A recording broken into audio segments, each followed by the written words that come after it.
Welcome students. Last class में हम लोग हाइपर कंजुगेशन की बात डिस्कस कर रहे थे, उसी को आगे बढ़ाया जाए। ठीक है, तो hyper conjugation is delocalisation of sigma electron cloud, और इससे हम लोगों ने एल्कीन की स्टेबिलिटी का डिस्कशन शुरू किया था। ठीक है, और कंक्लूजन ड्रॉ किया था, more is the number of alpha hydrogen, more is the hyper conjugative structure और मोर इज द स्टेबिलिटी। ठीक है, और ये भी समझा था कि भाई हाइपर कंजुगेशन रेजोनेंस के कंपैरिजन में क्या है, एक कमजोर इफेक्ट है, क्योंकि रेजोनेंस में हम लोग loosely held pi electron clouds का डिलोकलाइजेशन कराते हैं, जो कि आसान है, मोर इफेक्टिव है। जबकि हाइपर कंजुगेशन रेजोनेंस की तरह दिखता तो जरूर है, उसी के तरीके से डिलोकलाइजेशन भी कराते हैं, लेकिन फार लेस इफेक्टिव। ठीक है, तो हम लोग ने स्टेबिलिटी ऑफ एल्कीन में ये भी डिस्कस किया था कि भाई कंजुगेटेड एल्कीन है तो ज़्यादा स्टेबल होगा। समझ में आ रही बात? ठीक है, और फिर उसके बाद हम लोग रेजोनेंस के अलावा हाइपर कंजुगेशन की बात किए थे, रेजोनेंस प्लस हाइपर कंजुगेशन की बात किए थे। इस टाइप से कई क्वेश्चन हम लोग ने डिस्कस किए थे। ठीक है, और मेरे ख्याल से लास्ट वाला क्वेश्चन भी आप लोग को आइसोब्यूटिलीन वाला समझ में आ गया होगा। ठीक है, तो हम लोग ने एल्कीन की स्टेबिलिटी का पॉइंट डिस्कस कर लिया है। ठीक है, अब हम लोग और इसमें आगे बढ़ते हैं। ठीक है, अगर मान लीजिए हम लोग हाइपर कंजुगेशन की बात करें, तो फिर से अगर इसको इस तरीके से समझा जाए एक क्वेश्चन के थ्रू,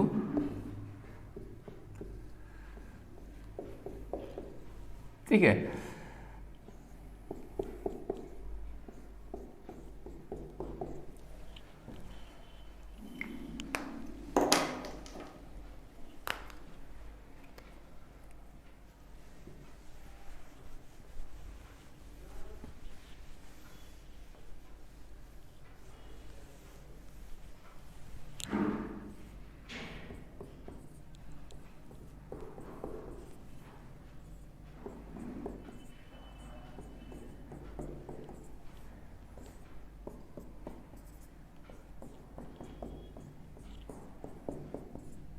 ठीक है, अगर मान लीजिए इसको अल्फा बोल दिए, बीटा हो गया, ये गामा हो गया, ये आपका डेल्टा हो गया, और बॉन्ड लेंथ का ऑर्डर पूछे आपसे, बॉन्ड लेंथ,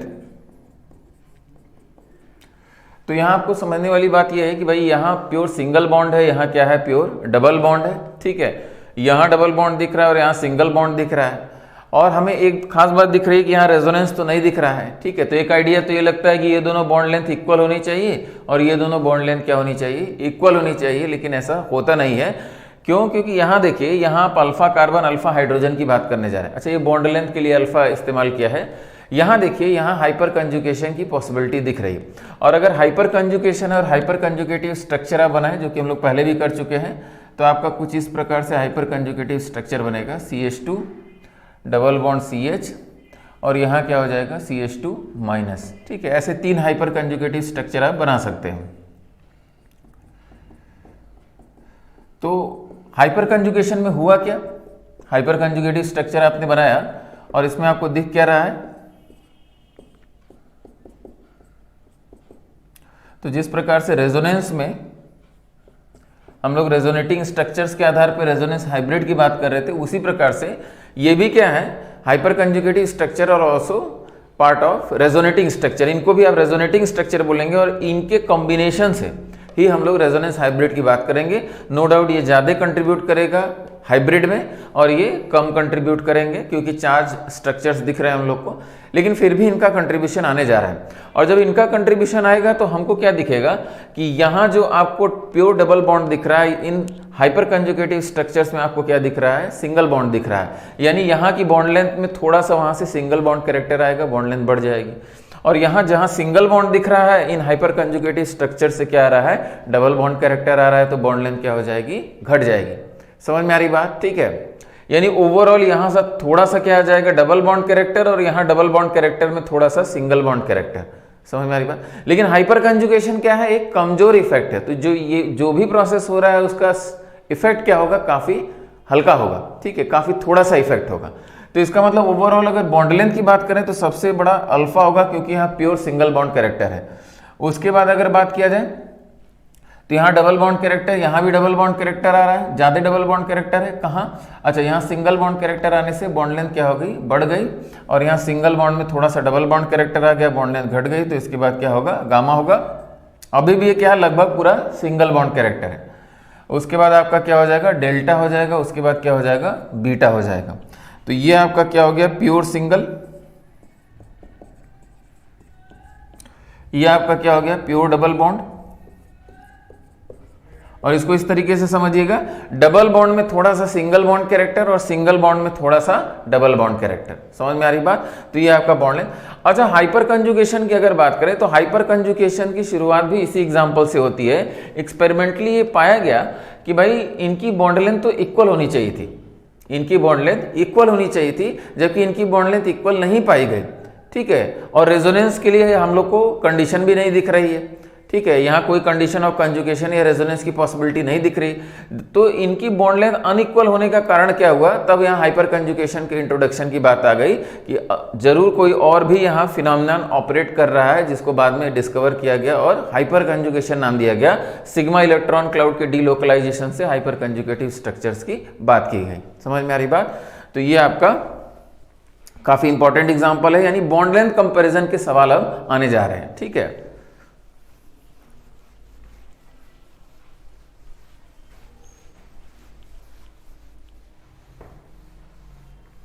ठीक है। तो हाइपर कंजुगेशन का बॉन्ड लेंथ पे क्या इफेक्ट आता है उसको हम लोग डिस्कस कर रहे हैं।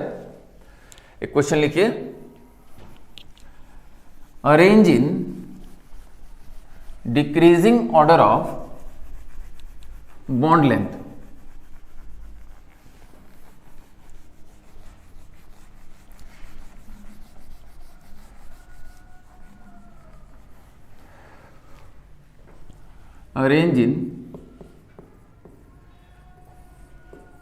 arrange in decreasing order of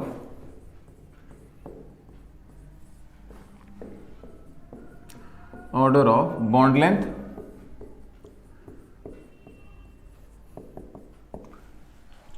ठीक है, काफी सिंपल एप्लीकेशन है। एक बार आप समझ गए तो क्वेश्चन करने में कोई समस्या नहीं है।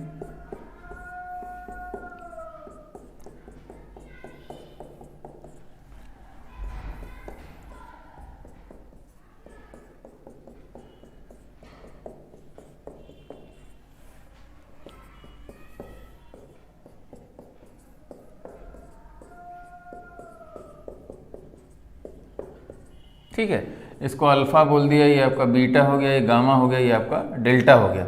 ठीक है, तो कार्बन कार्बन की बॉन्ड लेंथ का डिक्रीजिंग ऑर्डर लिखिए।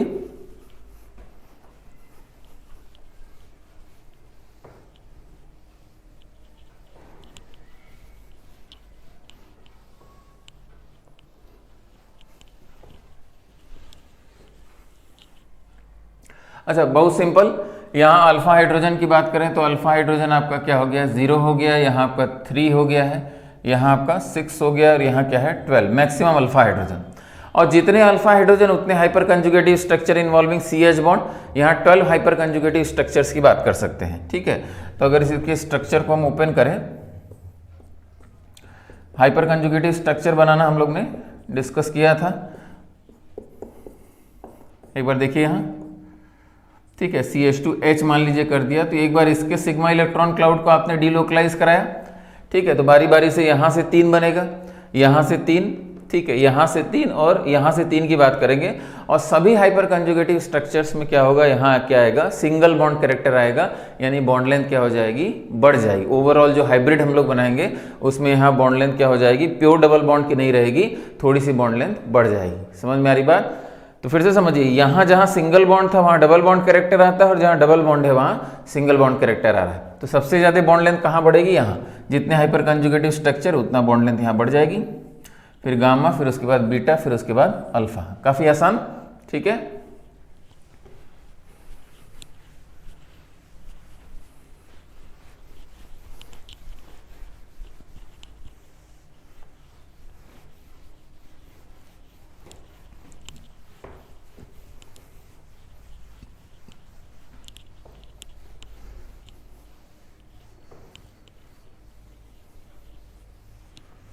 देखा जाए अगला क्वेश्चन।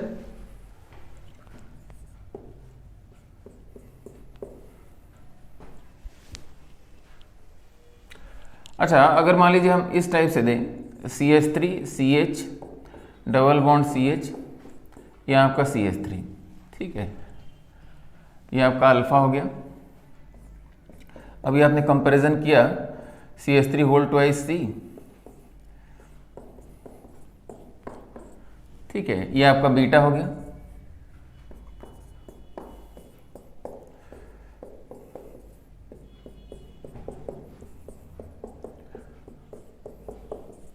और ये आपका क्या हो गया, गामा हो गया, अल्फा बीटा गामा। ठीक है, तो अगर बॉन्ड लेंथ कंपैरिजन किया जाए तो यहाँ तो हमको समझ में आ रहा है हाइपर कंजुगेशन की बात है। ठीक है, तो अल्फा हाइड्रोजन की भी बात कर लिया जाए तो अल्फा हाइड्रोजन यहाँ 6 हो गया, यहाँ 12 हो गया, तो clearly beta is greater than alpha, ये बात तो समझ में आ गई। तो क्या यहाँ इस एग्जाम्पल में देखा जाए, क्या यहाँ हाइपर कंजुगेशन की बात है? नहीं, यहाँ हाइपर कंजुगेशन नहीं है। ठीक है, कार्बन डबल बॉन्ड कार्बन और ये अल्फा कार्बन नहीं, sp2 हाइब्रिडाइजेशन, तो यहाँ हाइपर कंजुगेशन तो नहीं है। ठीक है, लेकिन क्या कोई और भी फिनोमेनन हो रहा है यहाँ? हाँ, यहाँ क्या है, रेजोनेंस है। तो रेजोनेंस है तो रेजोनेटिंग स्ट्रक्चर बनाया जाए। तो रेजोनेंस है तो इस टाइप से आपने रेजोनेटिंग स्ट्रक्चर बनाया, प्लस माइनस या माइनस प्लस कर सकते हैं। ठीक है, तो ये आपका रेजोनेटिंग स्ट्रक्चर हो गया। और एक रेजोनेटिंग स्ट्रक्चर अगर हम यहाँ बना दें, ठीक है, तो यहाँ माइनस यहाँ प्लस, ये आपने रेजोनेटिंग स्ट्रक्चर बना दिया। अच्छा, रेजोनेटिंग स्ट्रक्चर में यहाँ क्या आ रहा है, डबल बॉन्ड कैरेक्टर आ रहा है, यहाँ क्या आ रहा है, सिंगल बॉन्ड कैरेक्टर आ रहा है। तो यहाँ की बॉन्ड लेंथ क्या हो रही है, बढ़ रही है। फिर से समझिए, ये रेजोनेटिंग स्ट्रक्चर आपने बनाया, रेजोनेटिंग स्ट्रक्चर में यहाँ सिंगल बॉन्ड कैरेक्टर आने से ओवरऑल यहाँ क्या हो जाएगा, पार्शियल डबल बॉन्ड, तो यहाँ की बॉन्ड लेंथ क्या हो जाएगी, बढ़ जाएगी। समझ में आ रही बात?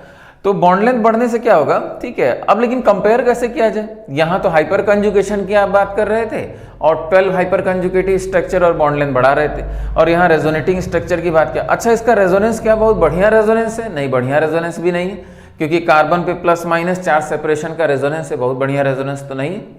ठीक है, लेकिन फिर भी आपको एक पॉइंट क्या याद रखना पड़ेगा कि रेजोनेंस यहाँ कितना भी कमजोर क्यों ना हो, ये रेजोनेंस की डिस्कशन चल रही है, और ये हाइपर कंजुगेशन, और hyper conjugation is far less effective in comparison to resonance. ठीक है, यानी इस जो फिनोमेनन है इसकी प्रायोरिटी होगी, यानी यहाँ जो डबल बॉन्ड में सिंगल बॉन्ड कैरेक्टर आएगा, कितना भी कमजोर रेजोनेटिंग स्ट्रक्चर क्यों ना हो, ये आपका क्या हो जाएगा, ज्यादा हो जाएगा।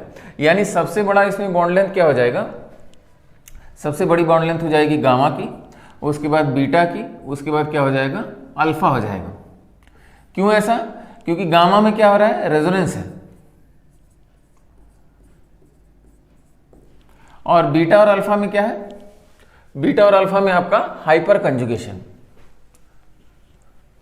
बीटा और अल्फा में क्या है, हाइपर कंजुगेशन।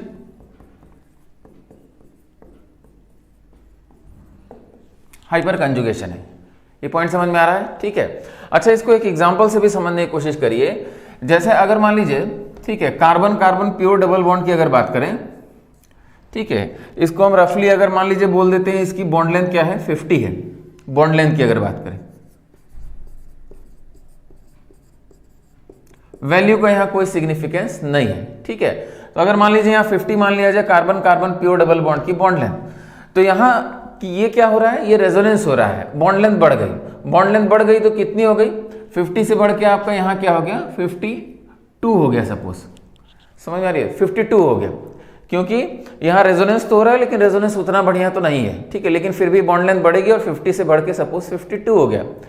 यहाँ 12 हाइपर कंजुगेटिव स्ट्रक्चर बना रहे हैं, और हाइपर कंजुगेशन से आप लोग बॉन्ड लेंथ क्या कर रहे हैं, बढ़ा रहे हैं। ठीक है, लेकिन फिर भी हाइपर कंजुगेशन उतना इफेक्टिव नहीं है, तो यहाँ बॉन्ड लेंथ बहुत बढ़ेगी, तो आपका 50.8 हो गया, ये आपका 50.2 हो गया। ऐसा क्यों हो रहा है, क्योंकि ये क्या है, अगेन हाइपर कंजुगेशन है, less effective form of delocalisation है, because of sigma electron cloud को डिलोकलाइजेशन का पार्ट बनाते हैं। समझ में आ रही बात? ठीक है, तो यहाँ बॉन्ड लेंथ में जो इंक्रीज होगा वो बहुत थोड़ा सा होगा, जबकि यहाँ कितना भी कमजोर रेजोनेंस की बात करें, resonance is a powerful effect, और यहाँ बॉन्ड लेंथ में इंक्रीमेंट ज्यादा हो जाएगा। मेरे ख्याल से यहाँ समझ गए। यानी कंक्लूजन ये है कि रेजोनेंस को रेजोनेंस के साथ कंपेयर करिए, और हाइपर कंजुगेशन को हाइपर कंजुगेशन में कंपेयर करिए, और हाइपर कंजुगेशन पीछे होगा और रेजोनेंस क्या होगा, ऊपर होगा। समझ में आ रही बात? ठीक है, तो ये क्वेश्चन बढ़िया है। वैल्यूज जो हमने लिए हैं वो जस्ट आपको समझाने के लिए, एक रिलेटिव आइडिया देने के लिए कि हाइपर कंजुगेशन में 12 हाइपर कंजुगेटिव स्ट्रक्चर भले ही क्यों ना बना लीजिए, लेकिन फिर भी जो इंक्रीमेंट होगा, जो इंक्रीमेंट आएगा डबल बॉन्ड में single bond character bye hyper conjugative structures, वो काफी कम होने जा रहा है।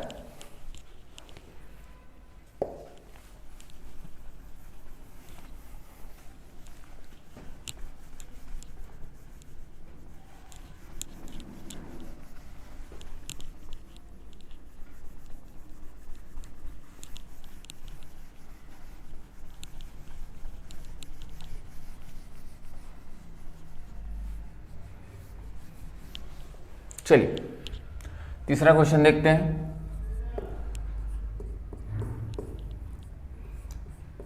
ये फॉस्टर का क्वेश्चन है, काफी पूछा जाता है, तो ध्यान से एक बार अटेम्प्ट करिए, अपना आंसर निकालिए और फिर उसके बाद बताइए। ठीक है, जो रिलेटिव थ्योरी थी वो हमने आपको बता दी। ये आपका अल्फा हो गया, ये आपका बीटा हो गया, ये आपका गामा हो गया, ये आपका क्या हो गया, डेल्टा हो गया। ठीक है, तो decreasing order of bond length,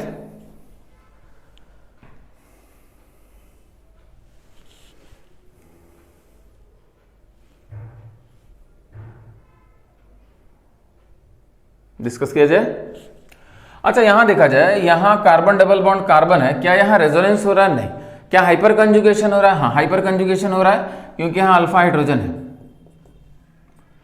यहां अल्फा कार्बन अल्फा हाइड्रोजन। ठीक है, और हाइपर कंजुगेटिव स्ट्रक्चर में ये H plus negative charge delocalise कराए, यहाँ का सिग्मा इलेक्ट्रॉन क्लाउड डिलोकलाइज कराए, तो यहाँ क्या आएगा, सिंगल बॉन्ड कैरेक्टर। तो 4 हाइपर कंजुगेटिव स्ट्रक्चर यहाँ से आप बना लेंगे अलग अलग, तो आपका बॉन्ड लेंथ बढ़ जाएगा। ठीक है, तो सीधे सीधे यहाँ अल्फा हाइड्रोजन की बात किया जाए, अल्फा हाइड्रोजन आपका कितना हो गया, 4 हो गया। यहाँ देखा जाए, यहाँ भी सिर्फ हाइपर कंजुगेशन की बात करेंगे, और 3 3 6 2 8 2 10, अल्फा हाइड्रोजन कितना है आपका, 10 है। और इन दोनों में सिर्फ हाइपर कंजुगेशन की बात हो रही है। यहां देखा जाए तो यहां तो हमको रेजोनेंस दिख रहा है, डबल बॉन्ड कंजुगेशन में है, यहां क्या हो रहा है आपका, रेजोनेंस हो रहा है। तो रेजोनेंस से जहां डबल बॉन्ड था वहां सिंगल बॉन्ड कैरेक्टर आ गया, प्लस माइनस, ये आपका माइनस प्लस। ठीक है, तो ये आपकी सिचुएशन हो गई।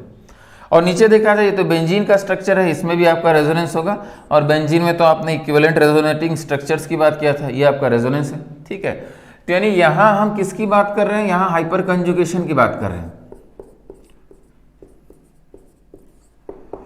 और यहां किसकी बात कर रहे हैं हम लोग, रेजोनेंस। इसका मतलब ये बात तो समझ में आ गई हमको कि ये दोनों की बॉन्ड लेंथ क्या होगी, ज्यादा होगी इन कंपैरिजन टू दिस। समझ में आ रही बात? ठीक है। अच्छा, अब इन दोनों में कंपैरिजन करना है। ठीक है, तो इन दोनों में कंपैरिजन करना है, तो यहाँ क्वालिटी ऑफ रेजोनेटिंग स्ट्रक्चर्स की बात की जाए। क्वालिटी ऑफ रेजोनेटिंग स्ट्रक्चर मतलब ये दोनों इक्विवेलेंट है, ये 50-50% या इक्वल कंट्रीब्यूशन करेंगे टुवर्ड्स द रेजोनेंस हाइब्रिड। ठीक है, तो इक्वल कंट्रीब्यूशन करेंगे, तो यहाँ प्योर डबल बॉन्ड है, यहाँ प्योर सिंगल बॉन्ड है, बॉन्ड लेंथ लगभग क्या आ जाएगी, बीच की आ जाएगी, है ना। 50-50% कंट्रीब्यूशन मतलब समझ रहे, pure double bond pure single bond, तो लगभग बीच की बॉन्ड लेंथ आएगी। ठीक है, एक रफ आइडिया करिए, इसको अगर हम 50 कह रहे हैं और इसको क्या कह रहे हैं, 100 कह रहे हैं, कार्बन कार्बन सिंगल बॉन्ड 100 कह रहे हैं और कार्बन कार्बन डबल बॉन्ड 50 कह रहे हैं, तो लगभग बीच की मतलब किसकी बात करें, 75 की वैल्यू की बात करें, पार्शियल डबल बॉन्ड कैरेक्टर और बीच की 75 वैल्यू की बात कर रहे हैं। ठीक है, एग्जैक्टली 75 की बात नहीं करनी चाहिए, लेकिन एक रफ आइडिया के लिए इससे कंपेरिजन कर रहे हैं, तो हम आपको आइडिया दे रहे हैं। जबकि यहां देखिए, यहां ये जो रेजोनेटिंग स्ट्रक्चर्स है, इनका कंट्रीब्यूशन क्या है, लेस देन 1% कंट्रीब्यूशन होगा, because they are unstable resonating structure, charge separation, carbon पे निगेटिव चार्ज, ऑक्टेट इनकम्प्लीट, ये सब समस्या इसमें है। ठीक है, हाँ, तो इसका मतलब इनका कंट्रीब्यूशन क्या होगा, बहुत कम होगा टुवर्ड द रेजोनेंस हाइब्रिड, यानी रेजोनेंस हाइब्रिड में 99% कंट्रीब्यूशन इसी का होगा। इसका मतलब जहां डबल बॉन्ड है वहां सिंगल बॉन्ड कैरेक्टर बहुत ही थोड़ा सा आएगा। समझ में नहीं? तो 50 से बढ़ के क्या हो गया, 52 हो गया, वही जो पिछला वाला एग्जांपल, रेजोनेंस हुआ 50 से बढ़ के 52 हो गया, जबकि यहाँ इक्विवेलेंट कंट्रीब्यूशन के कारण क्या हो गया, बीच की वैल्यू की बात कर रहे हैं। इसका मतलब इन दोनों में बॉन्ड लेंथ किसकी बड़ी हो जाएगी, डेल्टा की बड़ी हो जाएगी। फिर उसके बाद क्या हो जाएगा, गामा हो जाएगा, फिर उसके बाद आपका क्या हो जाएगा, बीटा हो जाएगा, और फिर उसके बाद क्या हो जाएगा, अल्फा हो जाएगा। ठीक है, तो इसको आपने हाइपर कंजुगेशन की बेसिस पे कंपैरिजन किया, इन दोनों में रेजोनेंस हो रहा था, तो क्वालिटी ऑफ रेजोनेटिंग स्ट्रक्चर्स के आधार पे आपने इसको कंपेयर किया। समझ में आ गई बात? ठीक है,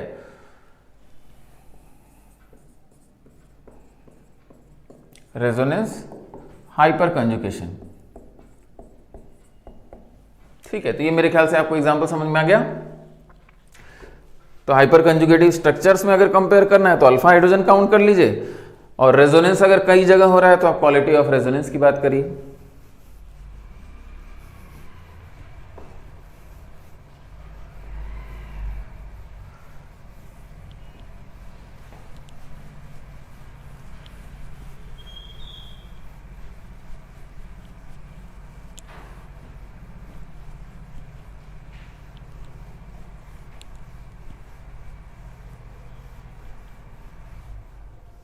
चलिए फोर्थ क्वेश्चन की बात किया जाए।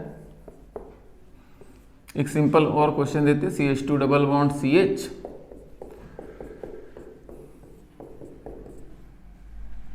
ठीक है, ये आपका अल्फा हो गया, ये बीटा हो गया,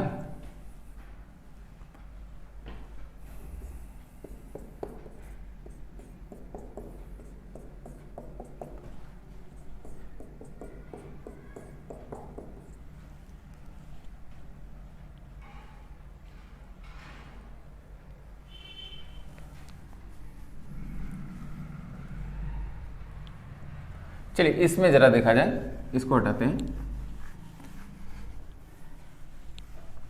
यहां देखिए, यहां जरा समझा जाए इसको। ये आपका अल्फा हो गया, ये आपका क्या हो गया, बीटा हो गया, ठीक है। इनको अगर कंपेयर किया जाए, ध्यान समझिएगा, ठीक है, यही लास्ट पॉइंट है इसमें। इसके बाद एक और क्वेश्चन करेंगे, फिर ये टॉपिक कंक्लूड कर लेंगे हम लोग। यहां अल्फा, यहां बीटा, ठीक है। अब इनको कंपैरिजन करना है आपको, ठीक है। रेजोनेटिंग स्ट्रक्चर्स की बात किया जाए तो रेजोनेटिंग स्ट्रक्चर तो इनके आप बनाएंगे तो ये तो कॉमन बात हो जाएगी। रेजोनेटिंग स्ट्रक्चर अगर आप बनाएंगे तो आपका रेजोनेंस क्या बनेगा, यहां प्लस, यहां आपका माइनस हो गया, ठीक है। या अपोजिट भी कर सकते हैं, यहां माइनस, यहां प्लस, ठीक है। तो रेजोनेंस की अगर बात करें तो रेजोनेंस तो दोनों के लिए क्या है, कॉमन है। रेजोनेंस दोनों के लिए क्या हो जाएगा, कॉमन पॉइंट हो जाएगा, ठीक है। लेकिन आपस में बॉन्ड लेंथ कंपैरिजन करना है तो अनकॉमन फैक्टर इसमें क्या है, तो अनकॉमन फैक्टर ये है कि ये तो आपने रेजोनेटिंग स्ट्रक्चर बना दी, ठीक है। लेकिन अगर मान लीजिए हम यहां अगर बात करें तो ये आपका एल्कीन हो गया, इसके लिए ये क्या हो जाएगा, अल्फा कार्बन हो जाएगा। और यहां हम अल्फा हाइड्रोजन की बात कर रहे हैं, यहां कंसंट्रेट करिए थोड़ा सा, तो यहां कंसंट्रेट करेंगे तो ये एल्कीन, ये आपका अल्फा कार्बन, यहां क्या है, अल्फा हाइड्रोजन है। तो अल्फा हाइड्रोजन है तो यहाँ हाइपर कंजुगेटिव स्ट्रक्चर्स भी बनाएंगे, तो हाइपर कंजुगेटिव स्ट्रक्चर से यहाँ क्या आएगा, सिंगल बॉन्ड कैरेक्टर आएगा, बॉन्ड लेंथ क्या हो जाएगी, बढ़ जाएगी। फिर से समझिए, रेजोनेंस की बात हम नहीं कर रहे हैं। क्यों नहीं कर रहे हैं, क्योंकि रेजोनेंस तो दोनों के लिए कॉमन बात हो जाएगी।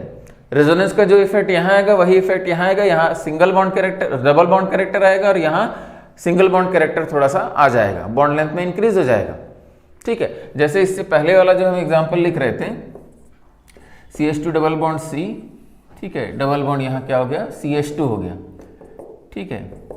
यहाँ अगर मान लीजिए डेल्टा डेल्टा डैश लिखा जाए तो इन दोनों की बॉन्ड लेंथ क्या हो जाएगी, इक्वल हो जाएगी।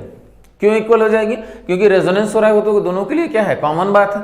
बॉन्ड लेंथ क्या हो गया, यहाँ इक्वल हो गया। लेकिन यहाँ बॉन्ड लेंथ इक्वल नहीं होगी, क्यों, क्योंकि यहाँ हम रेजोनेंस की बात करेंगे, साथ ही साथ हम यहाँ अल्फा हाइड्रोजन, इसके लिए 3 अल्फा हाइड्रोजन की बात करेंगे और यहाँ कोई अल्फा हाइड्रोजन नहीं है, ठीक है। तो इसका मतलब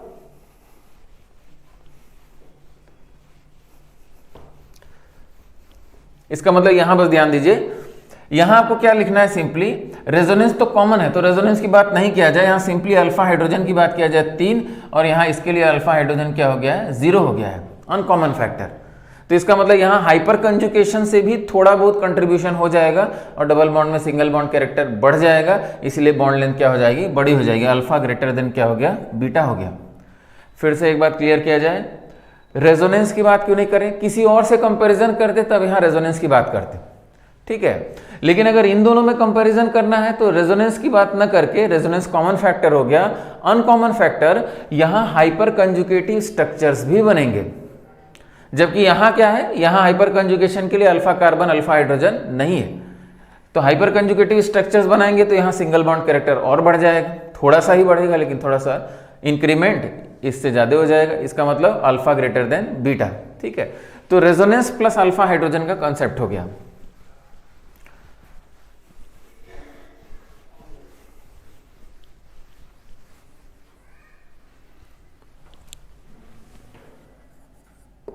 अब लास्ट क्वेश्चन समराइज किया जाए इसको, ये भी क्वेश्चन आपको फॉस्टर में मिलेगा।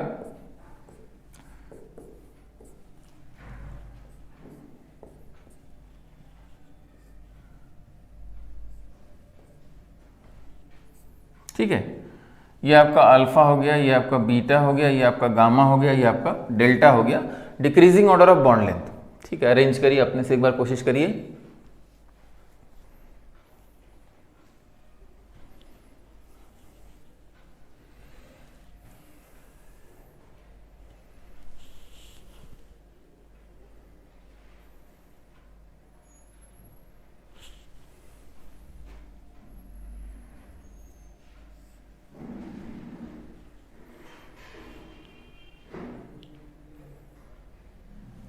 देखा जाए। अच्छा, अब यहां देखिए, क्या यहां रेजोनेंस हो रहा है? नहीं। क्या यहां रेजोनेंस हो रहा है? नहीं। क्या यहां रेजोनेंस हो रहा है? हाँ, आपस में रेजोनेंस हो रहा है, कंजुगेशन है, रेजोनेंस की बात है। तो अगर इनमें अल्फा और बीटा वाले डबल बॉन्ड में रेजोनेंस हो रहा है तो रेजोनेंस दोनों के लिए क्या हो गया? कॉमन हो गया। अल्फा और बीटा को रेजोनेंस के आधार पे कंपेयर हम नहीं कर रहे हैं, अल्फा और बीटा को, ठीक है। इनको इससे कंपेयर करना होता तब हम क्या कहते हैं, यहां रेजोनेंस है, यहां रेजोनेंस नहीं है। लेकिन इसको कंपेयर करना है तो अब रेजोनेंस की बात छोड़ दीजिए, अब किसकी बात करिए? हाइपर कंजुगेशन की बात करिए। तो इस डबल बॉन्ड के लिए हाइपर कंजुगेशन क्या है? हाँ है, ये अल्फा कार्बन, ये अल्फा कार्बन, ये अल्फा कार्बन, ठीक है। तो यहाँ कितना? 1 हो जाएगा, 2 हो जाएगा, 2 हो जाएगा, यानी 2 2 4 1 5 हो जाएगा, ठीक है। तो यहाँ अगर अल्फा हाइड्रोजन की बात कर दिया जाए तो ये क्या हो गया? 5 हो गया। समझ में आ रही बात? यहाँ जरा अल्फा हाइड्रोजन की बात कर दीजिए, तो अल्फा कार्बन, तो 1 यहाँ, 2 यहाँ, ठीक है। और ये तो sp2 हाइब्रिडाइज्ड है, तो यहाँ अल्फा हाइड्रोजन कितना हो गया आपका? 3 हो गया। ये हाइपर कंजुगेशन की बात हो रही है, ठीक है। अच्छा, इसमें देखा जाए, यहाँ अल्फा हाइड्रोजन की बात किया जाए तो 2 और ये क्या हो गया? 3 हो गया। यहाँ अल्फा हाइड्रोजन की बात किया जाए, यहाँ रेजोनेंस तो है नहीं, हाइपर कंजुगेशन होगा, तो 2 2 4, अल्फा हाइड्रोजन कितना हो गया? 4 हो गया। अब हमको कंपेयर करना है बॉन्ड लेंथ, तो सबसे बड़ी बॉन्ड लेंथ किसकी हो जाएगी? अल्फा की हो जाएगी। उसके बाद क्या हो जाएगा? बीटा का हो जाएगा। उसके बाद आपका डेल्टा हो गया। उसके बाद क्या हो गया? गामा हो गया। क्या लॉजिक? तो लॉजिक ये है कि यहां अल्फा और बीटा में क्या है? रेजोनेंस है। रेजोनेंस के कारण जहां डबल बॉन्ड है वहां सिंगल बॉन्ड कैरेक्टर आ रहा है, बॉन्ड लेंथ बढ़ जाएगी। और गामा और डेल्टा में क्या है? गामा और डेल्टा में सिर्फ हाइपर कंजुगेशन की बात हो रही है। तो रेजोनेंस और हाइपर कंजुगेशन में रेजोनेंस क्या हो जाएगा? ऊपर हो जाएगा, और हाइपर कंजुगेशन क्या हो जाएगा? पीछे हो जाएगा। अब रेजोनेंस में भी अगर आपको कंपेयर करना है तब आपने कंपेयर किया हाइपर कंजुगेशन अनकॉमन फैक्टर के आधार पे, क्योंकि यहाँ जो डबल बॉन्ड है इसमें सिंगल बॉन्ड का कंट्रीब्यूशन दोनों तरफ से आएगा, रेजोनेटिंग स्ट्रक्चर से भी आएगा और हाइपर कंजुगेटिव स्ट्रक्चर भी अलग आप बना के वहाँ सिंगल बॉन्ड कैरेक्टर इंट्रोड्यूस करेंगे। तब उसमें uncommon factor alpha hydrogen equals to 5, alpha hydrogen equals to 3, ठीक है। और यहां आपने हाइपर कंजुगेशन में अल्फा हाइड्रोजन के आधार पे कंपेयर कर लिया। समझ में आ रही बात? तो it is very important question, ठीक है। तो यहां से मेरे ख्याल से आपको 2-3 पॉइंट क्लियर हो गए कि हाइपर कंजुगेशन से एल्कीन की स्टेबिलिटी का क्या मतलब है, ठीक है। जहां रेजोनेंस हाइपर कंजुगेशन दोनों होगा वहां स्टेबिलिटी कैसे कंपेयर करेंगे, ठीक है। और जहां सिर्फ हाइपर कंजुगेशन होगा वहां स्टेबिलिटी कैसे कंपेयर करेंगे, ठीक है। ये पिछले क्लास में डिस्कस किया था। इस क्लास में क्या डिस्कस किया हम लोगों ने कि हाइपर कंजुगेशन से जो हाइपर कंजुगेटिव स्ट्रक्चर्स बनाते हैं वहां डबल बॉन्ड में सिंगल बॉन्ड कैरेक्टर आता है, या जहां सिंगल बॉन्ड होता है वहां डबल बॉन्ड कैरेक्टर आता है। लेकिन हाइपर कंजुगेशन का कंट्रीब्यूशन बहुत कम होता है। तो रेजोनेंस के थ्रू भी अगर इस सेम कॉन्सेप्ट आ रहा है और हाइपर कंजुगेशन, तो कैसे उसको कंपेयर करेंगे। और रेजोनेंस में भी रेजोनेंस प्लस अल्फा हाइड्रोजन कैसे कंपेयर किया जाएगा। समझ मेरी बात? तो ये सारी बातें हमने कंक्लूड कर ली। तो effect of hyper conjugation on bond length, ये भी टॉपिक हम लोग का डिस्कस हो गया। इसके सभी क्वेश्चन आप लोग असाइनमेंट से कर लीजिएगा। लगभग सभी क्वेश्चन हमने डिस्कस भी कर दिया।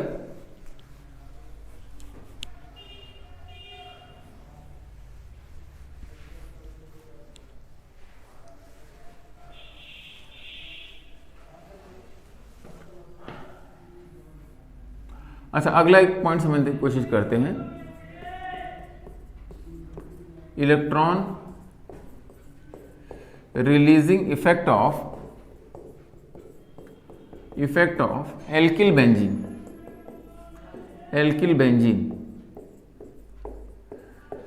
एल्किल बेंजीन में इलेक्ट्रॉन रिलीजिंग इफेक्ट, ठीक है। यह एक छोटे से एग्जांपल से इसको समझते हैं।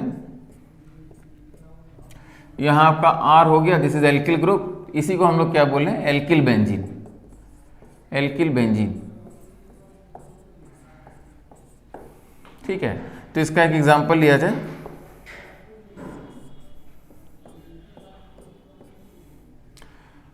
इसका एग्जांपल क्या हो गया? इसका एग्जांपल हो गया CH3। अगर बात करें टोलीन का एग्जांपल लिया जाए, टोलीन, ठीक है। तो टॉलिन की अगर बात करें तो ये बेंजीन हो गया, ये एल्किल ग्रुप हो गया, ठीक है। और हमने एक बात और बताया था, बेंजीन से डायरेक्टली अटैच कार्बन क्या होता है, अल्फा कार्बन होता है। sp3 हाइब्रिडाइज ये कार्बन है, अल्फा कार्बन हो गया, और उससे अटैच हाइड्रोजन अल्फा हाइड्रोजन, या डबल बॉन्ड से directly attach carbon alpha carbon फिर अल्फा हाइड्रोजन, यानी ये यहाँ अल्फा कार्बन अल्फा हाइड्रोजन की बात हो रही है, ठीक है। तो electron releasing effect of alkyl benzene में एक एग्जांपल हम ले रहे हैं टॉलिन।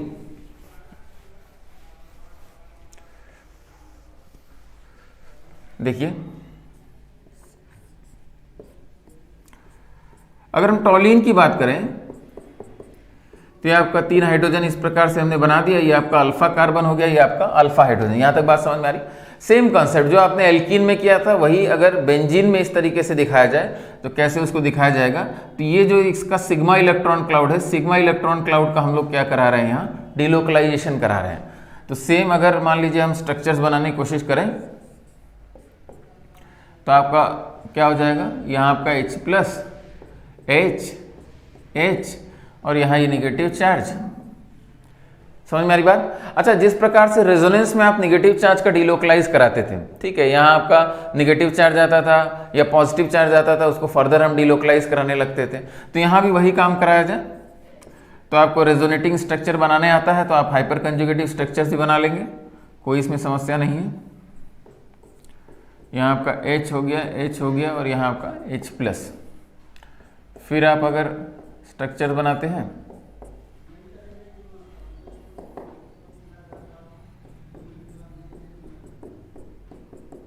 और यहाँ आपका H प्लस, ठीक है, और दोबारा फिर बेंजीन में यहाँ डबल बॉन्ड आ जाएगा और दोबारा से आपका CH3 बन जाएगा। यहाँ आपका CH3 हो गया, यहाँ डबल बॉन्ड आ गया, ठीक है। इनको बेसिकली हम क्या कर रहे हैं, these are hyper conjugative structures.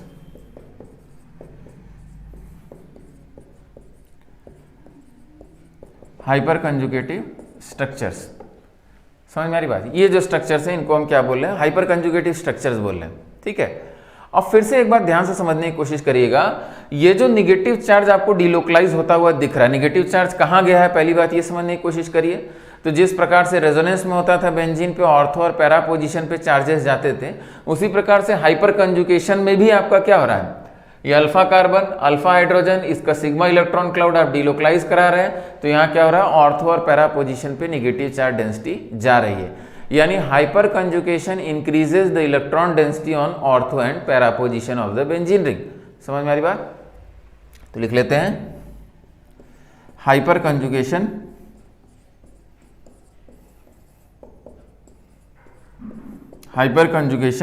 increases the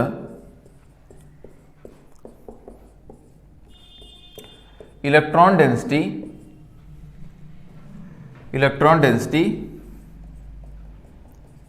on ortho and para position of alkyl benzene।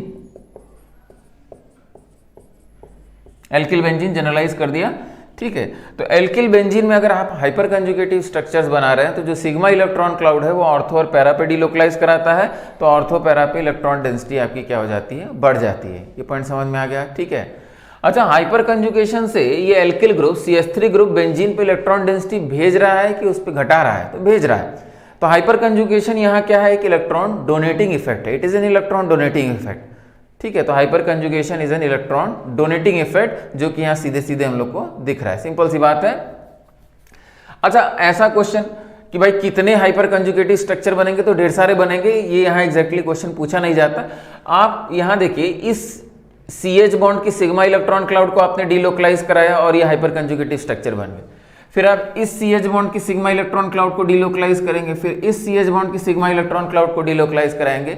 मतलब बारी बारी से इन तीनों सिग्मा इलेक्ट्रॉन क्लाउड को आप अलग अलग हाइपर कंजुगेटिव स्ट्रक्चर्स में डिलोकलाइज करा सकते हैं, यानी ढेर सारे हाइपर कंजुगेटिव स्ट्रक्चर्स बनेंगे। समझ में आ रही बात? ढेर सारे हाइपर कंजुगेटिव स्ट्रक्चर्स बनेंगे। लेकिन एक बात और समझने की कोशिश करिए कि ढेर सारे हाइपर कंजुगेटिव स्ट्रक्चर्स तो बनेंगे, ये सिग्मा इलेक्ट्रॉन क्लाउड ये और ये डिलोकलाइज कराया, लेकिन फिर भी जैसा आपको दिख रहा है उतनी ज्यादा इलेक्ट्रॉन डेंसिटी भी बेंजीन पे नहीं बढ़ती है, ठीक है। अगर आप रेजोनेंस से कंपेयर करेंगे, रेजोनेंस में जैसे आपने फिनॉल का रेजोनेटिंग स्ट्रक्चर बनाया था और फिनॉल में ऑक्सीजन के लोन पेयर को बेंजीन पे डिलोकलाइज कराया था, ऑर्थो और पैरा पोजीशन पे नेगेटिव चार्ज गया था। लेकिन फिनॉल के जो रेजोनेटिंग स्ट्रक्चर्स थे उसमें जितना नेगेटिव चार्ज डेंसिटी ऑर्थो और पैरा पे बढ़ रही थी, उसके कंपैरिजन में यहाँ इलेक्ट्रॉन डेंसिटी बहुत कम बढ़ती है। क्यों ऐसा होता है? क्योंकि ये क्या है, सिग्मा इलेक्ट्रॉन क्लाउड का डिलोकलाइजेशन है, ये इतना इफेक्टिव होता नहीं है। जैसा दिख रहा है उतना इफेक्टिव ये नहीं है। ये बार बार हम रिपीट कर रहे हैं, ठीक है। जब एप्लीकेशन की बात करेंगे तो वहां भी रिपीट करेंगे। अभी फिलहाल हम लोग का कंक्लूजन क्या है कि बेंजीन रिंग से आपने एल्किल ग्रुप जोड़ा, ठीक है, तो यहाँ आपको अल्फा कार्बन देखना है, अल्फा हाइड्रोजन की बात करनी है, और अगर अल्फा हाइड्रोजन दिख गया तो उसका सिग्मा इलेक्ट्रॉन क्लाउड आप बेंजीन पे डिलोकलाइज कराइए, ऑर्थो और पैरा पे चार्ज डेंसिटी बढ़ जाएगी। और ये इफेक्ट क्या है? हाइपर कंजुगेशन है। और इस इफेक्ट से इलेक्ट्रॉन डेंसिटी तो बढ़ती हुई दिखेगी, लेकिन उतना भी इलेक्ट्रॉन डेंसिटी नहीं बढ़ती है, because it is delocalisation of tightly held sigma electron cloud. It is not effective, not very effective. लेकिन रिएक्शंस में, रेट ऑफ रिएक्शन में, ओरिएंटेशन में काफी जगहों पे इसका प्रभाव आएगा, तो उसको डिस्कस किया जाएगा। आपको ये स्ट्रक्चर समझ में आ जाने चाहिए, ठीक है। तो electron releasing effect of alkyl benzene, उसमें हम लोगों ने हाइपर कंजुगेशन से कैसे इलेक्ट्रॉन डेंसिटी बढ़ती है बेंजीन रिंग पे, ऑर्थो पैरा पे इलेक्ट्रॉन डेंसिटी जाती है, उसको हम लोगों ने डिस्कस कर लिया। फर्दर डिटेलिंग हम लोग करेंगे जब आगे हम लोग इसको दोबारा डिस्कस करेंगे एप्लीकेशन पोर्शन में।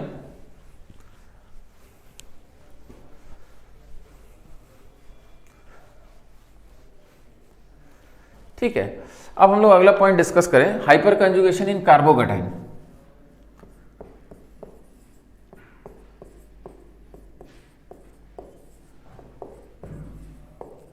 हाइपर कंजुगेशन इन कार्बोकैटायन। हाइपर कंजुगेशन इन कार्बोकैटायन, तो इसको अगर ऐसे समझा जाए एक एग्जांपल से, ठीक है। तो ये आपका कार्बोकैटायन है, यहाँ आपका पॉजिटिव चार्ज है, 6 इलेक्ट्रॉन सेंटर है, इलेक्ट्रॉन डेफिशिएंट सेंटर है, ठीक है। तो ये सब चीजें आगे हम लोग डिफाइन करेंगे कार्बोकैटायन को। लेकिन कार्बन पे पॉजिटिव चार्ज कार्बोकैटायन हो गया, और ये इलेक्ट्रॉन डेफिशिएंट सेंटर है, 6 इलेक्ट्रॉन है। आउटर मोस्ट में आपका 6 होता है, सॉरी आउटर मोस्ट में 4 होता है, पॉजिटिव चार्ज 3 और 3 बॉन्ड बना रहा है, तो 3 + 3 क्या हो गया? 6 इलेक्ट्रॉन सेंटर, इलेक्ट्रॉन डेफिशिएंट। अच्छा, अगर ये इलेक्ट्रॉन डेफिशिएंट है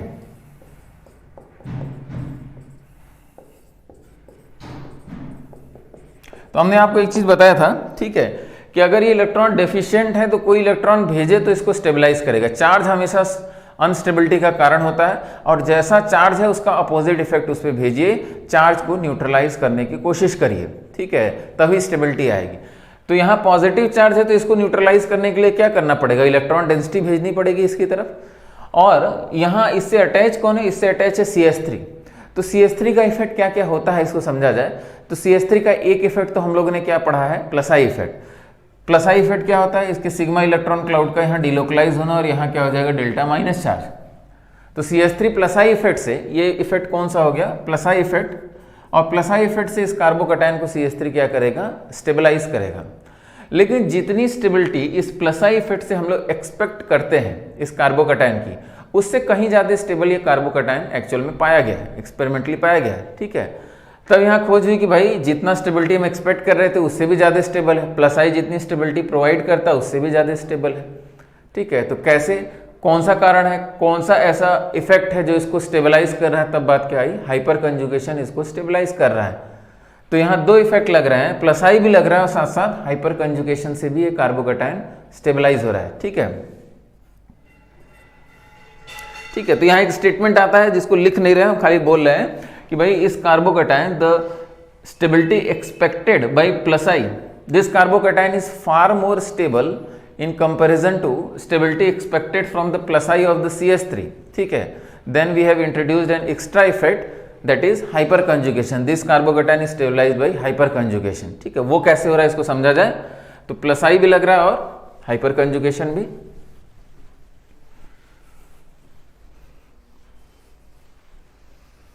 अब हाइपरकंजुगेशन कैसे लग रहा है उसको जरा समझा जाए तो ये काफी आसान है कार्बोकैटायन में समझना। यहाँ आपका CH2 क्या हो गया? प्लस हो गया। हाइपर कंजुगेशन, ये आपका अल्फा कार्बन, ये आपका अल्फा हाइड्रोजन, ये इसका सिग्मा इलेक्ट्रॉन क्लाउड, ये सिग्मा इलेक्ट्रॉन क्लाउड क्या करेगा, डीलोकलाइज करेगा। ठीक है, अच्छा डीलोकलाइजेशन दिखाने का तरीका क्या था, H+ के रूप में तोड़िए, यहाँ निगेटिव पॉजिटिव बॉन्ड फॉर्मेशन कर दीजिए सीधे सीधे।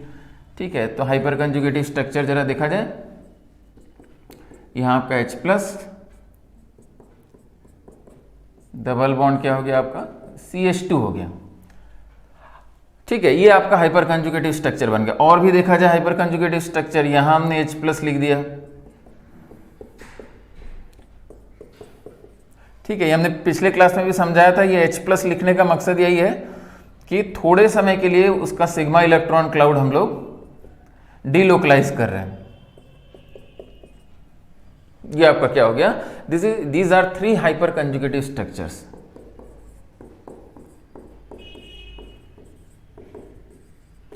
Hyper conjugative structures. अच्छा, ये हाइपर कंजुगेटिव स्ट्रक्चर बनाने से फायदा क्या हुआ, इसको समझा जाए तो हाइपर कंजुगेटिव स्ट्रक्चर बनाने से फायदा ये हुआ कि आपको इसमें इन हाइपर कंजुगेटिव स्ट्रक्चर्स में क्या दिख रहा है, यहां तो पॉजिटिव चार्ज इस कार्बन पे दिख रहा है, लेकिन यहां पॉजिटिव चार्ज क्या हो गया, इस कार्बन पे नहीं है। ठीक है, शिफ्ट हो गया, इधर चला गया। ठीक है, या हाइड्रोजन के ऊपर चला गया, ऐसा सोच सकते हैं। लेकिन इस कार्बन पे तो हमको पॉजिटिव चार्ज नहीं दिख रहा है, यानी अगर इस पे पॉजिटिव चार्ज थोड़े समय के लिए हटा लिया जाए तो इससे क्या हो जाएगी, डीलोकलाइजेशन हो जाएगा, स्टेबिलिटी आ जाएगी।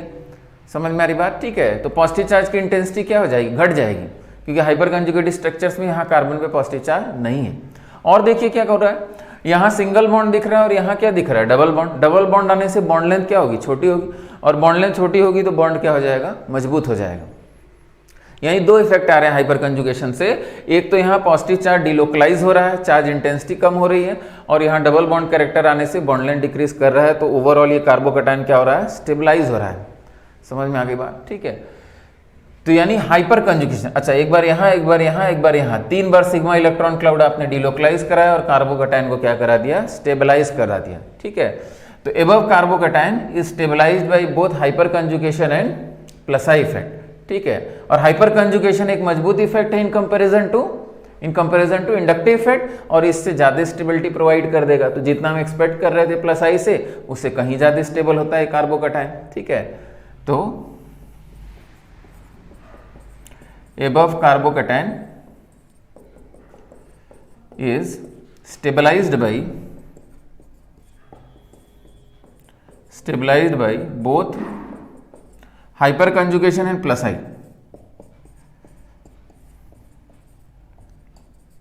Hyperconjugation and plus I of alkyl group. Alkyl group, जो CH3 ग्रुप अटैच है उसी को हम लोग एल्किल ग्रुप बोल दे रहे हैं। ठीक है, अच्छा कोई क्वेश्चन पूछे कि CH बॉन्ड को इन्वॉल्व करते हुए कितने हाइपर कंजुगेटिव स्ट्रक्चर बना रहे हैं, तो 3 हाइपर कंजुगेटिव स्ट्रक्चर, जितना अल्फा हाइड्रोजन एटम। ठीक है, तो hyper conjugative structures, number of hyper conjugative structures involving the CH bond कितने हो जाएंगे, 3 हो जाएंगे, जितना अल्फा हाइड्रोजन। ठीक है,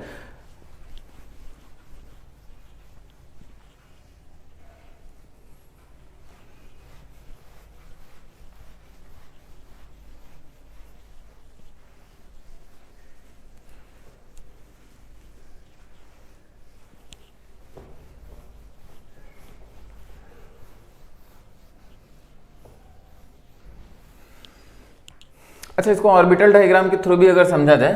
ठीक है, एक रफ डायग्राम बनाएंगे, बहुत एग्जैक्ट बनाने की कोशिश नहीं किया जाएगा। ठीक है, खाली चीजें समझ में आ जाए। तो अगर मान लीजिए ऑर्बिटल डायग्राम की बात किया जाए,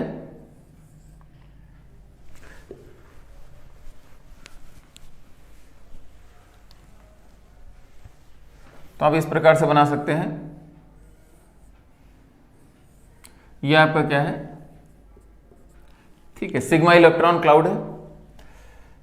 अच्छा, कुछ टेट्राहेड्रल अगर शेप देने की कोशिश करें तो यहां जो हाइड्रोजन है, एक हाइड्रोजन इनटू द प्लेन चला जाएगा और एक hydrogen out of the plane. ठीक है, किधर भी बना सकते हैं, into the plane, out of the plane. तो सपोज हमने इसको इनटू द प्लेन बना दिया और ये क्या हो गया आपका आउट ऑफ द प्लेन, ये आपका क्या हो गया आउट ऑफ द प्लेन। ठीक है, और यहां आपका क्या है, CH2 प्लस है। ठीक है, यहां भी आप into the plane, out of the plane बना सकते हैं, लेकिन उसको आसान किया जाए। अच्छा CH2 यहाँ पॉजिटिव चार्ज है, ठीक है, फिर से जरा समझने की कोशिश किया जाए, ठीक है।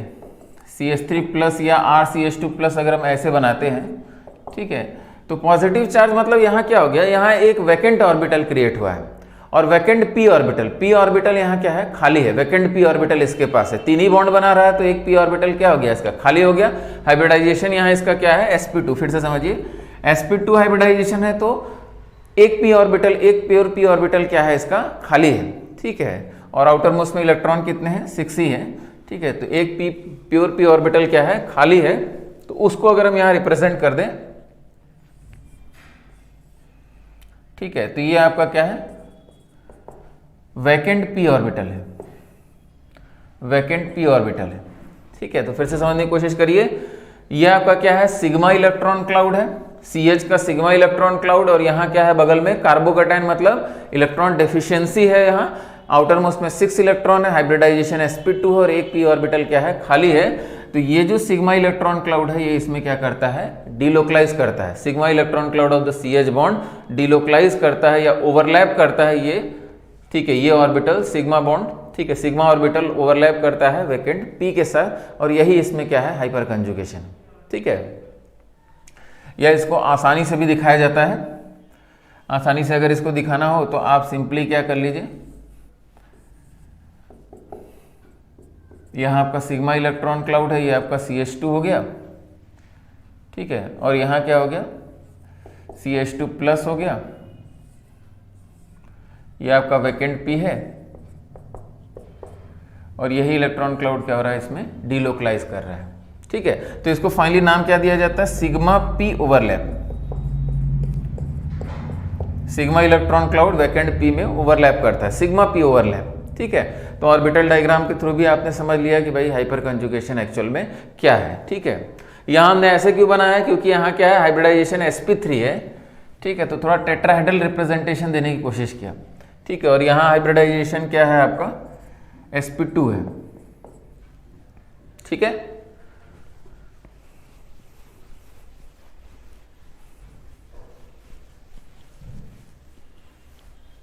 तो कार्बोकैटायन में जो ओवरलैप होता है वो सिग्मा p ओवरलैप इसको कहा जाता है।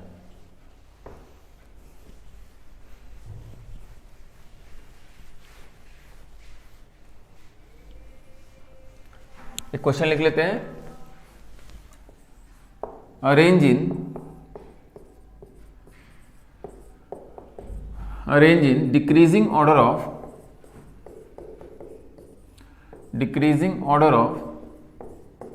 stability of carbocation,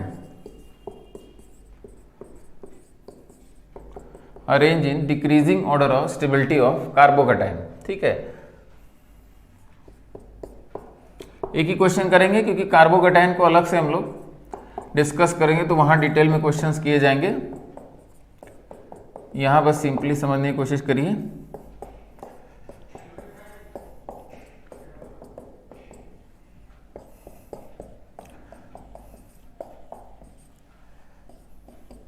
ठीक है, तो यहाँ स्टेबिलिटी ऑर्डर क्या होगा, तो सीधे सीधे आप स्ट्रक्चर्स को ओपन करेंगे तो अल्फा हाइड्रोजन कितना हो जाएगा, 0, alpha hydrogen 3, alpha hydrogen 6, alpha hydrogen 9, ठीक है। तो ये कार्बोकैटायन किस फैक्टर से स्टेबलाइज है भाई, hyper conjugation and plus I effect. लेकिन हाइपर कंजुगेशन क्योंकि मजबूत इफेक्ट है इन कंपेरिजन टू प्लस आई, तो पहले हम लोग हाइपर, अच्छा ये दोनों में ही ऊपर है, प्लस आई के लिए भी 3 एल्किल ग्रुप लगे हुए हैं और हाइपर कंजुगेशन भी खूब ज्यादा है, ठीक है। लेकिन हम लोग पहला जो प्रायोरिटी देते हैं वो हाइपर कंजुगेशन को देते हैं, ठीक है। तो सबसे स्टेबल कौन हो गया, more is the number of alpha hydrogen, more is the stability of carbocation. ये पॉइंट हम लोग पहले भी लिख चुके हैं। तो डी हो गया आपका, सी हो गया, उसके बाद बी हो गया, उसके बाद ए हो गया। क्लियर हो गया मेरे ख्याल से, ठीक है। अच्छा, इसको जनरलाइज भी किया जाता है। जनरलाइज करने का तरीका क्या है कि ये आपका कार्बोकैटायन क्या है, 3 डिग्री कार्बोकैटायन है। ये समझ में आ रही बात? अगर इसको जनरलाइज कर दिया जाए तो ये आपका क्या है, 3 डिग्री कार्बोकैटायन है। क्यों 3 डिग्री? क्योंकि इस कार्बन की डिग्री क्या है, 3 डिग्री। जिस कार्बन पे पॉजिटिव चार्ज है वो 3 डिग्री है। तो ओवरऑल जो स्टेबिलिटी ऑफ कार्बोकैटायन का ऑर्डर होता है 3 डिग्री, 2 डिग्री, 1 डिग्री, ठीक है। तो ये आपका फॉलो होता है stability of carbocation, stability of carbocation. तो on the basis of degree भी आप याद रखेंगे, 3 degree carbocation, then 2 degree carbocation, then 1 degree carbocation. ये 2 डिग्री समझ में आ रहा है, कार्बन डायरेक्टली 2 ही कार्बन से जुड़ा होगा, तो ये 2 डिग्री कार्बोकैटायन, ये आपका 1 डिग्री कार्बोकैटायन। ठीक है, चलिए इस पे फर्दर डिस्कस किया जाएगा। यहाँ सीधे सीधे आपने अल्फा हाइड्रोजन काउंट किया और स्टेबिलिटी की बात कर लिया। तो this carbocation is stabilised by both plus I effect and hyper conjugation. और अल्फा हाइपर कंजुगेशन के लिए 3 अल्फा कार्बन दिख रहे हैं और अल्फा हाइड्रोजन क्या दिख रहा है हमको, 12 दिख रहा है।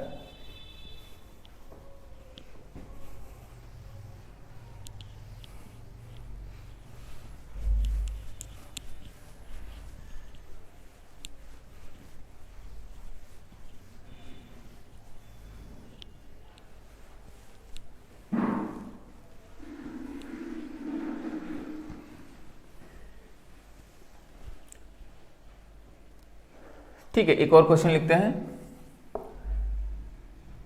Total hyper conjugative structures, hyper conjugative structures involving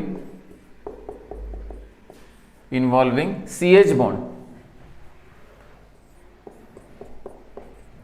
total hyper conjugative structures involving CH bond. तो आपका क्वेश्चन इस प्रकार से है, ये है। ठीक है, अगर कोई पूछे कि इस कार्बोकैटायन में इन्वॉल्विंग CH बॉन्ड कितने हाइपर कंजुगेटिव स्ट्रक्चर्स बनेंगे, या सिंपल कितने हाइपर कंजुगेटिव स्ट्रक्चर यहाँ बनने जा रहा है, तो सिंपल सी बात है कि ये आपका कार्बोकैटायन है, यहाँ आपका alpha carbon alpha carbon alpha carbon, तो अल्फा हाइड्रोजन कितने हो जाएंगे, 3 1 4 5 6।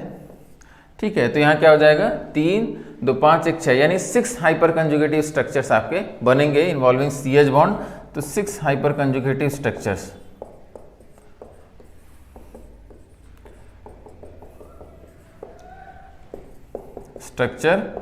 इन्वॉल्विंग CH बॉन्ड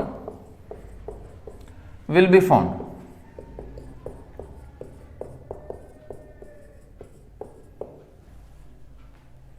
ठीक है, तो ऐसे क्वेश्चन आप कर ले जाएंगे, इसमें कोई समस्या नहीं है। चलिए, तो अभी हम लोग ने क्या आइडिया किया, अभी हम लोग ने सिंपल ये आइडिया किया कि कार्बोकैटायन में भी हाइपर कंजुगेशन किस प्रकार से उसको स्टेबलाइज करता है, बस इतना ही जाना। कार्बोकैटायन में हाइपर कंजुगेशन किस प्रकार से उसको स्टेबलाइज कर रहा है, सिग्मा पी ओवरलैप क्या होता है, इसको कैसे समझा जाए। ठीक है, और more is the number of alpha hydrogen, more is the stability. ये सब क्वेश्चन हम लोग कर ले जाएंगे। अगला point, hyper conjugation in free radical.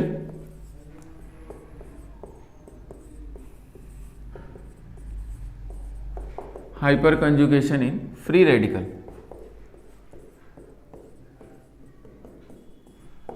Hyper conjugation in free radical, तो फिर से यहां एक बात को समझा जाए।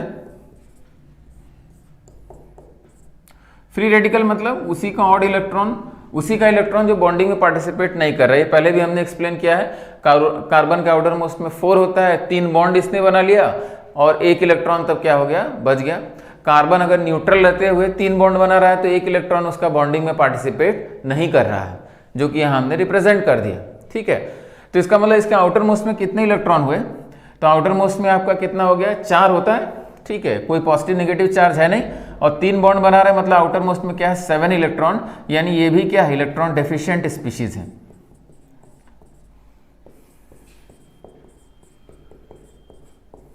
ठीक है, तो फिर से वही बात, अगर ये इलेक्ट्रॉन डेफिशिएंट है तो इलेक्ट्रॉन डोनेटिंग ग्रुप इसको स्टेबलाइज करेंगे। अब इलेक्ट्रॉन डोनेटिंग ग्रुप कौन कौन से यहाँ, तो यहाँ CH3 अपने प्लस आई इफेक्ट से इसको स्टेबलाइज करेगा। प्लस आई इफेक्ट लग रहा है, तो CH3 अपने प्लस आई इफेक्ट से इसको स्टेबलाइज करने जा रहा है। इस पे कौन सा चार्ज भेजेगा, डेल्टा माइनस, इलेक्ट्रॉन डेफिशिएंसी है तो इलेक्ट्रॉन इसकी तरफ अगर भेजा जाएगा इंडक्टिव इफेक्ट से तो ये सिस्टम इसको स्टेबलाइज करेगा। लेकिन फिर से वही बात, जितनी स्टेबिलिटी हम एक्सपेक्ट कर रहे थे उससे कहीं ज़्यादा स्टेबल होता है। ये डिस्कशन मोर और लेस कार्बोकैटायन की तरह ही है। ठीक है, लेकिन आगे चल के हम लोग फ्री रेडिकल्स को डिटेल में डिस्कस करेंगे तो अंतर भी समझने की कोशिश करेंगे, फ्री रेडिकल्स की प्रॉपर्टी भी डिस्कस करेंगे, कैसे बनता है, सारी चीज़ें डिस्कस करेंगे। अभी का टॉपिक क्या है, फ्री रेडिकल में हाइपर कंजुगेशन को कैसे समझा जाए। ठीक है, तो CH3 ने प्लस आई इफेक्ट से तो 2-3 पॉइंट समझा जाए। फ्री रेडिकल्स मतलब कार्बन 3 बॉन्ड बना रहा है, न्यूट्रल है, तो एक इलेक्ट्रॉन उसका बॉन्डिंग में पार्टिसिपेट नहीं कर रहा है, वो ऑड इलेक्ट्रॉन के रूप में उसके पास है। इस समय कार्बन के पास क्या है, 7 इलेक्ट्रॉन आउटर मोस्ट में है, तो इसका ऑक्टेट इनकम्प्लीट है। तो कोई भी इलेक्ट्रॉन डोनेटिंग इफेक्ट जो लगाएगा वो इसका इलेक्ट्रॉन डेफिशिएंसी को क्या करेगा, दूर करने की कोशिश करेगा। तो electron donating groups free radical को स्टेबलाइज करते हैं। तो CH3 किस इफेक्ट से इलेक्ट्रॉन डोनेशन करेगा, प्लस आई तो दिख रहा है सीधे सीधे, लेकिन प्लस आई से जितनी स्टेबिलिटी हम एक्सपेक्ट कर रहे हैं उससे कहीं ज़्यादा स्टेबल होता है, तब यानी हम लोग को हाइपर कंजुगेशन की बात करनी पड़ेगी।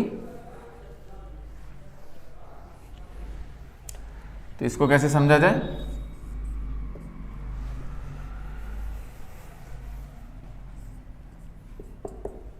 तो फिर से वही बात, यहां भी सिग्मा इलेक्ट्रॉन क्लाउड डिलोकलाइज कर रहा है, लेकिन यहां इसको रिप्रेजेंट करने का तरीका थोड़ा अलग होता है। यहां बॉन्ड्स का हम लोग क्या दिखाते हैं, होमोलिटिक क्लीवेज दिखाते हैं। इसका सिग्मा इलेक्ट्रॉन क्लाउड तो डिलोकलाइज कर रहा है, लेकिन कैसे, तो इसको होमोलिटिक क्लीवेज करके दिखाइए, और होमोलिटिक क्लीवेज हो जाएगा तो यहां क्या हम मानेंगे H डॉट, और यहां डबल बॉन्ड क्या हो गया CH2। ठीक है, यहां भी डॉट मतलब 7-7, और दोनों के बीच क्या कर दीजिए, बॉन्ड फॉर्मेशन कर दीजिए। तो ये आपका हाइपर कंजुगेटिव स्ट्रक्चर बन गया। तो ऐसे ही 3 आप हाइपर कंजुगेटिव स्ट्रक्चर बना सकते हैं। जो इलेक्ट्रॉन डेफिशिएंसी कार्बन के ऊपर थी वो शिफ्ट कर गई हाइड्रोजन के ऊपर। H डॉट मतलब एक ही इलेक्ट्रॉन हुआ, तो आपका वो डेफिशिएंसी इधर शिफ्ट कर गई। यहां इस समय इलेक्ट्रॉन डेफिशिएंट नहीं है, तो इससे स्टेबिलिटी आ रही है। तो मेरे ख्याल से इसको समझने में कोई दिक्कत नहीं है। H प्लस नहीं, यहाँ H डॉट के रूप में रिप्रेजेंट किया जाए। तो ये मेरे ख्याल से 3 हाइपर कंजुगेटिव स्ट्रक्चर्स आपने बना लिए। ठीक है, और स्टेबिलिटी कैसे आ रही है ये पॉइंट आप समझ रहे हैं, कार्बोकैटायन की तरह ही आप इसको समझिएगा। ठीक है, तो दीज आर हाइपर, हाँ यहाँ दिखाने का तरीका थोड़ा अलग है। होमोलिटिक क्लीवेज, ये इलेक्ट्रॉन इसके पास, यहाँ 2 इलेक्ट्रॉन है ही है। ठीक है, और यहां जो डॉट आएगा बॉन्ड फॉर्मेशन कर दिया।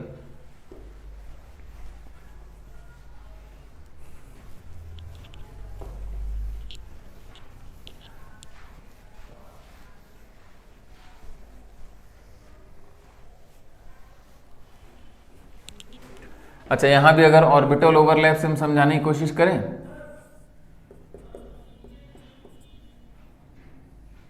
ठीक है, यहां मान लीजिए सिंपल स्ट्रक्चर एक बना लिया जाए बस।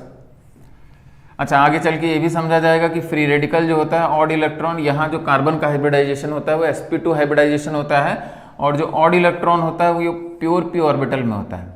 ठीक है, ये आपका प्योर p ऑर्बिटल है। ठीक है, और यहाँ हाइब्रिडाइजेशन क्या होता है आपका sp2 हाइब्रिडाइजेशन।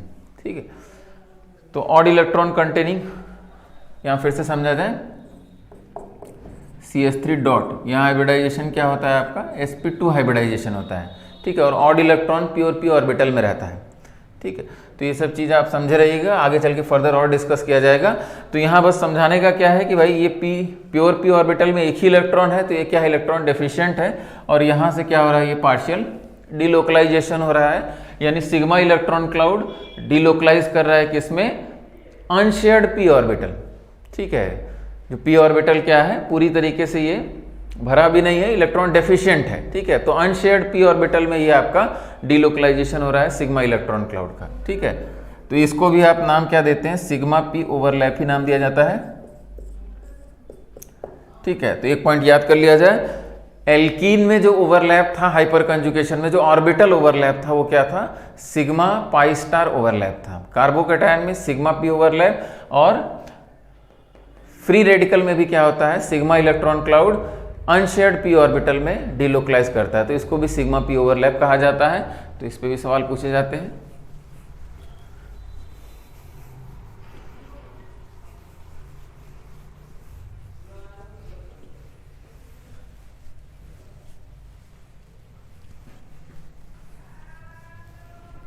यहां भी ये क्वेश्चन कर लिया जाए,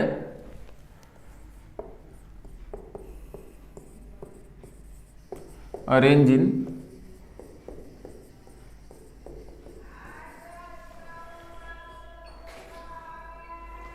arrange in decreasing order of stability,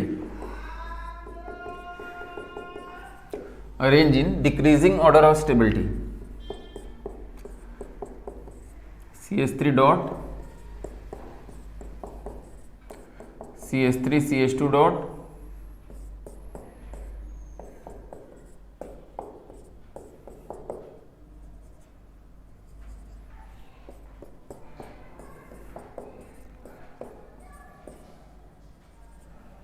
ठीक है। तो फिर से वही बात, सीधे सीधे अल्फा हाइड्रोजन की बात किया जाए 0, यहाँ 3 है, यहाँ क्या है 6 है, यहाँ क्या है आपका 9 अल्फा हाइड्रोजन, 9 अल्फा हाइड्रोजन, ठीक है, ये समझ रहे ना। तो 9 अल्फा हाइड्रोजन है तो इसकी स्टेबिलिटी क्या हो जाएगी, ज़्यादा हो जाएगी। अच्छा, कोई पूछे कि भाई ये किन फैक्टर्स से स्टेबलाइज हो रहा है, ये फ्री रेडिकल किन फैक्टर्स से स्टेबलाइज हो रहा है, तो आप 2 नाम लेंगे इसमें, ठीक है। कौन कौन से नाम होंगे, हाइपर कंजुगेशन से स्टेबलाइज हो रहा है, ठीक है, और दूसरा स्टेबिलिटी का कारण क्या है, प्लस आई इफेक्ट। तो आइए, प्लस आई इफेक्ट से क्यों स्टेबलाइज हो रहा है, क्योंकि इलेक्ट्रॉन डेफिशिएंट सेंटर प्लस आई अगर लगा रहे हैं तो आप क्या कर रहे हैं, इलेक्ट्रॉन डेफिशिएंसी को दूर करने की कोशिश कर रहे हैं। तो दीज फ्री रेडिकल्स, ये तीनों ही these free radicals are stabilised by hyperconjugation and plus I effect, ठीक है। यहाँ तो कोई एल्किल ग्रुप अटैच नहीं, ठीक है, और ना तो हाइपर कंजुगेशन हो रहा है ना तो प्लस आई हो रहा है, तो आप यहाँ समझ सकते हैं इसको। तो इसका मतलब स्टेबिलिटी का ऑर्डर क्या हो गया, डी हो गया, उसके बाद सी, उसके बाद बी, उसके बाद ए, ठीक है। चलिए यहाँ तक आप ध्यान से इसको समझ लीजिएगा। नेक्स्ट क्लास में हम लोग heat of hydrogenation, heat of combustion की बात करेंगे, ठीक है, और फिर उसके बाद हम लोग फिर कार्बोकैटायन की स्टेबिलिटी, ठीक है, फिर होमोलिटिक क्लीवेज, हेट्रोलिटिक क्लीवेज क्या होता है, कौन से फैक्टर इसको फेवर करते हैं, और फिर उसके बाद कार्बोकैटायन की डिटेल में स्टेबिलिटी हम लोग एनालिसिस करेंगे, ठीक है। कार्बोकैटायन की स्टेबिलिटी, कार्बोनाइन की स्टेबिलिटी, फिर फ्री रेडिकल की स्टेबिलिटी, और फिर उसके बाद एसिडिक बेसिक स्ट्रेंथ की बात करेंगे, ठीक है। चलिए ठीक है, थैंक यू।